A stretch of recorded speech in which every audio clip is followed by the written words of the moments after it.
So it seems Sauron has placed a force field around his missile that's going to blow up the star. Here's an idea. Why don't you beam him inside the force field? That shouldn't be too hard. Number 1.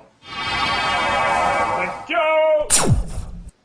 But he still tries to talk him out of destroying the star in order to get to the Nexus. In the end, time is going to hunt you down. It's part of the truth of our existence. What if I told you I found a new truth? You know, Sauron, I think you're making it more complicated than it needs to be. Blowing up stars, killing people, destroying planets. You know where the Nexus is going. Couldn't you just save up your money and be like, shuttle, please? My God, that was easy! Hello, Nexus, how are you? Yay! Is everyone's common sense in the Nexus too? But the sisters figure out how to penetrate the shields and attack the Enterprise, who quickly tries to look for a way out. Effective plasma coil be susceptible to some sort of ionic pulse. Perhaps. Yes. Yes. If we sent a low-level ionic pulse, it might reset the coil and trigger the cloaking device. Yeah, I can't understand it either. I'll just sum up what it always is. Data, can we blah blah blah the technobabble? Maybe. If we yada yada yada, there's a chance it'll boomity boomity. It's very unlikely that it'll homina homina, but we'll give it a shot and of course it'll work. All hands, brace for boomity boomity! So they pull off the homina homina, and the sisters are now defenseless. Roll the explosion from Star Trek VI to save money. Engage! Now partake in a funny line for the trailer. Yes! And we have our McDonald's commercial. Yes! McDonald's Star Trek meal available for your kids now. So Sauron continues to listen to Picard pester him. Hey, here's an idea. Lower the force field and shoot him. But he does eventually find a way through and try to stop him. Yeah, you know what you should have done? Lower the force field and shoot him. But even bigger problems are happening. The ship was hit bad, and they have to separate the Enterprise in order to survive. Starship separation. Yes, be sure to move the children you always bring on this constantly attacked ship of peace. You know, if I so much as heard a Klingon say a bad word, I'd take my kid off. But in hindsight, we do see the real tragedy in all this chaos. The little girl's bear! No!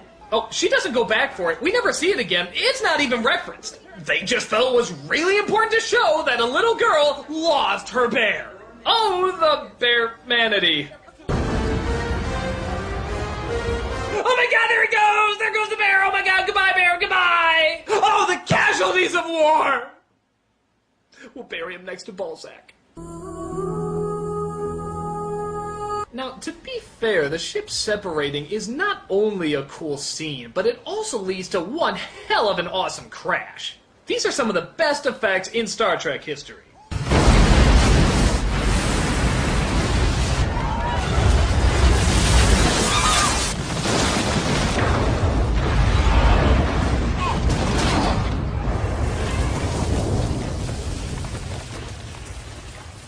Well, that wasn't such a chore now, was it? But Sauron does destroy the star, and the Nexus comes right at him and Picard.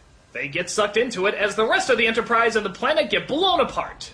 We then see that the Nexus is, in fact, Patrick Stewart doing another rendition of Christmas Carol? Oh, come on, guy, the tickets aren't selling anymore.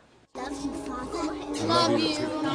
No, it turns out the Nexus brings to life whatever your deepest dream is. And Picard's is that his family is back to life and totally happy. But a shadow, whatever that means, of Whoopi Goldberg is there to tell him that it's not all real and that he has a chance to still go back and save everybody. Well, as I said, time has no meaning here. So if you leave, you can go anywhere, anytime.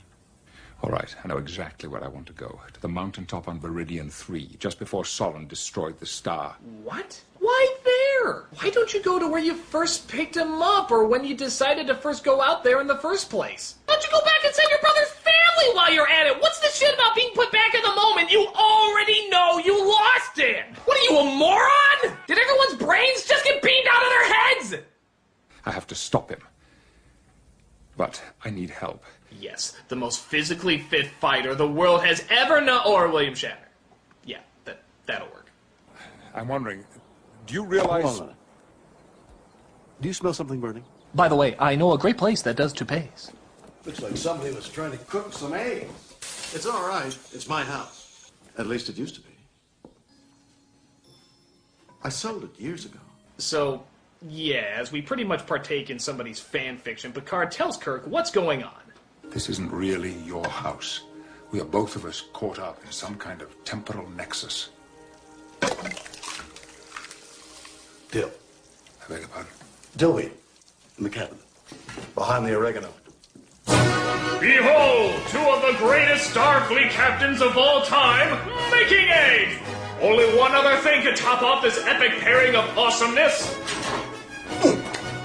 Toast! We have toast! Ladies and gentlemen, toast! Oh my god, I just soiled myself! So, definitely kind of a strange setup, but it does lead to some interesting conflict. Kirk acknowledges that he wants to stay in his perfect past. You're a Starfleet officer. You have a duty. I don't need to be lectured by you. I was out saving the galaxy when your grandfather was in diapers. This time I'm going to walk up these stairs and march into that bedroom and tell Antonia I want to marry her.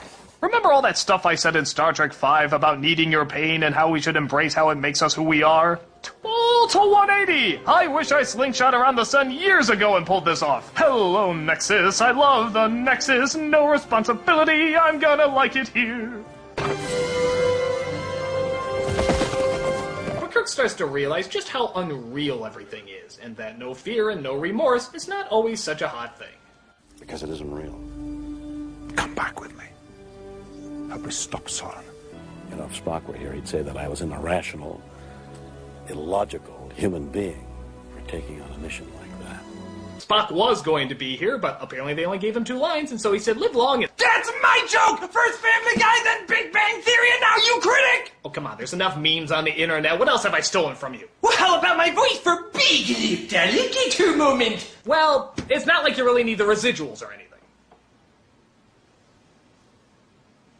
Got me there. So Kirk and Picard go back and try to stop Sauron together. You do realize that if you never go into the Nexus, you'd never be able to come back and do this properly. And here's another thing. It looks like things are going awry. Why don't they just let Sauron continue with his plan and let the Nexus hit him? They can just go back and try it again, can't they? Hell, they can do this for all eternity if they wanted until they get it right. It's not like anything of major importance is lost this time around. Just Captain Kirk.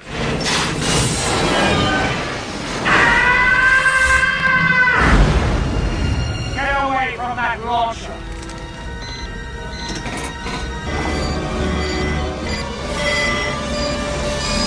I just wanted to go to the salt. So Kirk is lying under a bridge dying as he says his final words. Make a difference.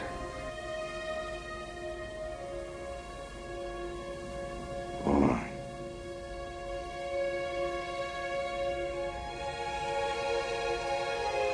That's right. Captain James T. Kirk, with his very last breath, did in fact do a George Takei impression. Oh my. You win, Georgie. You win. So he buries him under some rocks. Not sure if they get him later or anything. And the shuttle comes to take Picard back to his ship. Oh, it'll be good to see the ship once again. Oh, damn it! Number 1, I gave you 2 orders while I was gone. Don't blow up the ship and don't sleep with anything. I thought the latter would be more probable. But as we look through the wreck, Data finds one survivor that he holds very close to his heart. Spot. Spot will live. So the ship is destroyed, but the Trek lives on, as they beam themselves out and make their way back to space dock. Got Farragut. What'd you call me? 2 to beam up.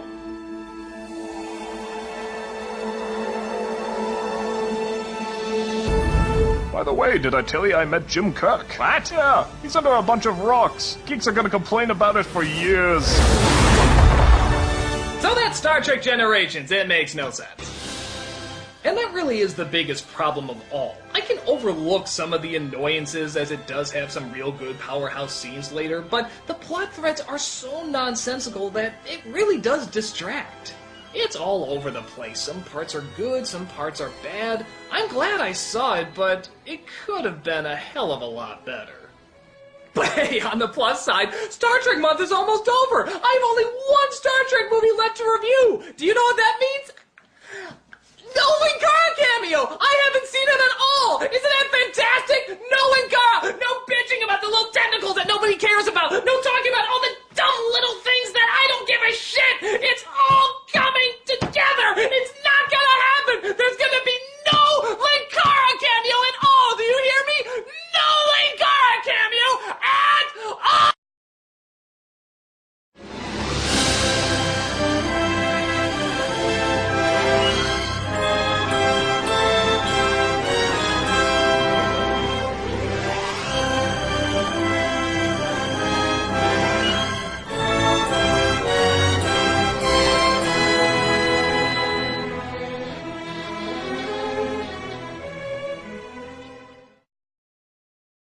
Tiny little life forms